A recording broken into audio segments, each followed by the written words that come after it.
The year is 1521. Summer heat presses down on a city that once shimmered like a jewel on a lake. But now, Tenochtitlan burns. Smoke rises from temples that took generations to build. Causeways that once carried tribute now carry the wounded and the dying. In the streets, warriors who have never known defeat fight with whatever weapons they can find. Wooden clubs, stones, bare hands. They are starving, they are sick, they are alone. The Spanish are at the gates, but the force that is about to destroy the Aztec Empire is not Spanish steel. It is not gunpowder. It is not even disease. It is a fatal weakness that has been growing inside the empire for generations, hidden in plain sight, buried beneath the splendor, woven into the very foundation of their power. And today, we uncover it. How does a civilization that commanded millions, that built a floating city of wonders, that fielded armies that never lost a war, how does such an empire collapse in just a few months? To the outside world, the Aztecs seemed unstoppable. Their capital was larger than most European cities. Their tribute network stretched across central Mexico. Their gods were fed with the blood of captives, and their rulers sat on thrones of jade and quetzal feathers. But underneath all that power, there was a crack, a fatal weakness, and when the right force pressed against it, the entire empire shattered. Today, we will uncover the weakness that sealed the fate of the Aztec Empire and reveal the timeless pattern that destroys every power built on fear. To understand the fall, we must first understand what the Aztecs built. In the early 16th century, the Aztec Empire was the dominant force in Mesoamerica. At its heart lay Tenochtitlan, a city of perhaps 200,000 people, larger than London, larger than Paris. It sat on an island in Lake Texcoco, connected to the mainland by 3 massive causeways. Canals crisscrossed the city like veins, carrying people and goods in sleek canoes. The Aztecs engineered wonders. Chinampa's floating gardens produced extraordinary harvests, feeding the city and beyond. Aqueducts channeled fresh water from the hills. Temples rose in tiers, their pyramids crowned with shrines that glittered in the sun. And the empire extended far beyond the lake. Through conquest and intimidation, the Aztecs subjugated hundreds of city-states across central Mexico. Tribute flowed inward: jade, gold, feathers, cotton, chocolate, thousands of bundles of maize. The wealth was staggering. Their military was legendary. The Aztec army was the most powerful fighting force in the region. They practiced what historians call the flower wars, controlled conflicts designed to capture enemies for sacrifice rather than to destroy rival armies entirely. In battle, they were feared. Their jaguar warriors and eagle warriors struck terror into their foes. From a distance, the Aztec world looked unshakable. A civilization at its peak, an empire that would last forever. But there was another side to this empire, a darker side, and it was growing. Behind the splendor, something was spreading.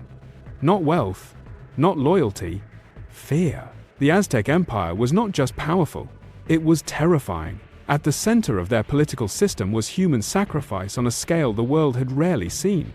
When Ahuitzotl, the 8th Aztec ruler, dedicated the Great Temple in 1487, the sacrifices reportedly lasted 4 days and nights. Thousands of captives were killed. Their skulls were strung onto tzompantly great wooden racks that lined the temple platforms. The message was clear: this is what happens to those who defy us. But sacrifice was more than religion. It was politics. It was theater. Every public killing was a reminder of Aztec power. Every skull on display was a warning. The Aztecs did not just defeat their enemies, they consumed them symbolically, over and over, in full view of everyone. And this was not hidden away. It was deliberate. The violence was meant to be seen. Ritual sacrifice reinforced the idea that the Aztec rulers were intermediaries between the human world and the gods. To defy them was not just rebellion, it was cosmic blasphemy. The gods themselves would punish anyone who challenged the established order. But there was another, more practical dimension to Aztec rule: the tribute system. Conquered cities were not absorbed into a single, unified nation. They were left semi-independent, ruled by their own local kings so long as they paid. And the payments were heavy. Jade, gold, textiles, food, laborers, prisoners for sacrifice year after year. The tribute demanded more. The relationship was simple: submit or be destroyed. There was little attempt to create a shared Aztec identity outside the core valley. No project of making former enemies into citizens. No promise of equal status. Just fear and obligation. And for a time, it worked beautifully. The tribute flowed. The fear kept rebellions rare. The empire expanded. The Aztec world seemed stronger than ever. But here is what the Aztecs never understood. Fear is a fragile foundation. Fear does not create love. It does not inspire loyalty. It does not make people die for you. Fear only works as long as the one who fears is weaker than the one who terrifies. The moment that power wavers, the moment a challenger appears, every person who lived under that shadow remembers what it felt like, and they do not rush to defend you. They rush to help tear you down. When Hernán Cortés landed on the coast of Mexico in 1519, he did not bring an army capable of conquering a continent. He brought a few hundred men, some horses, a handful of cannons. By any reasonable measure, the Aztec Empire should have crushed him. But Cortés brought something far more dangerous than steel or gunpowder. He brought an opportunity. As he moved inland, Cortés encountered people who had lived under Aztec domination for decades. They knew the cost of resisting the empire: towns burned, people enslaved, captives dragged to Tenochtitlan for sacrifice. They also knew something else. The Aztecs were not beloved rulers. They were feared overlords. The Tlaxcalans, longtime enemies of the Aztecs, fought the Spaniards at first. But when they realized these strangers were also enemies of Tenochtitlan, something shifted. Here was a chance that might never come again, a chance to break the terror that had hung over them for years. So, they made a choice. They switched from resistance to alliance. Soon, thousands of indigenous warriors marched alongside a few hundred Spaniards. More cities joined them. Each one had its own reasons: revenge for massacres, hatred of tribute demands, memories of relatives taken for sacrifice. The Aztecs had built an empire on fear. Now that fear was driving entire nations into the arms of their enemies. Inside Tenochtitlan itself, Emperor Moctezuma hesitated. Omens, prophecies, and uncertainty clouded his judgment. Was Cortés a mere man or a sign from the gods? Should he be destroyed or welcomed? While Moctezuma wavered, Cortés moved. He entered Tenochtitlan almost as a guest. Aztec power was still immense, their warriors still unmatched, their city still rich and strong. But the fatal weakness was already at work, not in the streets, but in the minds of those outside the city. When fighting finally erupted, it was not just Spaniards against Aztecs. It was the Aztec Empire against a coalition of the people it had ruled through terror for a generation. The invaders had found the crack in the empire's armor, and they pried it open. In May of 1521, the siege of Tenochtitlan began. The lake that had once protected the city now trapped it. Spanish brigantines' warships built on the shores of Lake Texcoco cut off supplies by water, while allied indigenous armies attacked by land along the causeways.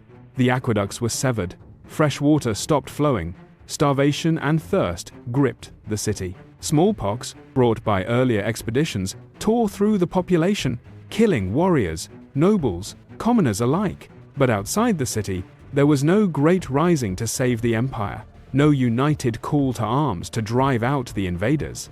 Instead, many of the Aztecs' former subjects fought for the besiegers. They guided Spanish forces through the maze of canals and causeways. They burned towns loyal to Tenochtitlan.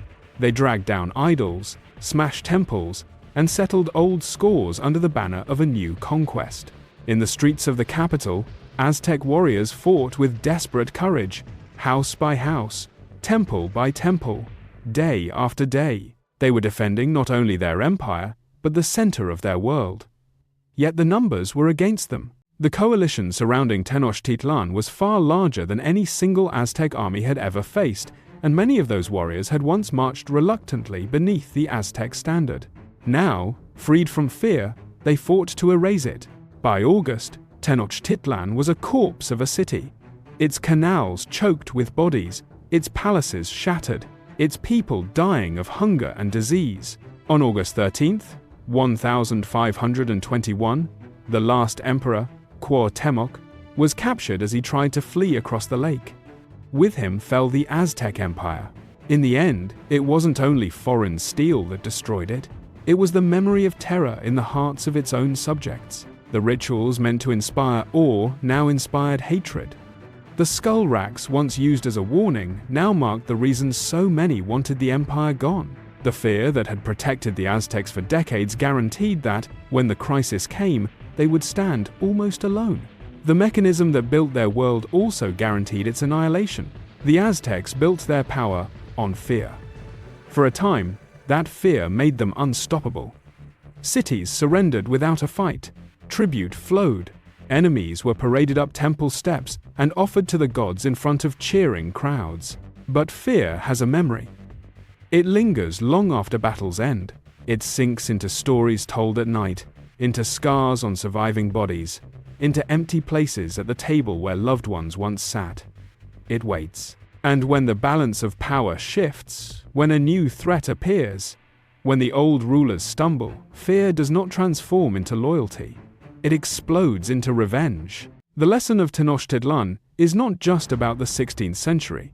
It is about every power that believes terror is a shortcut to stability.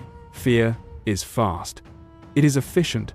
It can build empires quickly, but it cannot hold them together forever. Empires built on fear are already dying. Their collapse has simply not yet found its moment or its conqueror. The Aztecs' fatal weakness was terror. For another empire, it will be something else: overconfidence, pride, or the belief that their power is ordained and permanent. In the next episode, we will travel to another civilization that seemed unshakable and watch how a single fatal mistake sealed its fate. Because, in the end, every civilization carries within it the seeds of its own ruin. The only question is, which weakness will destroy it, and who will be there to strike the final blow?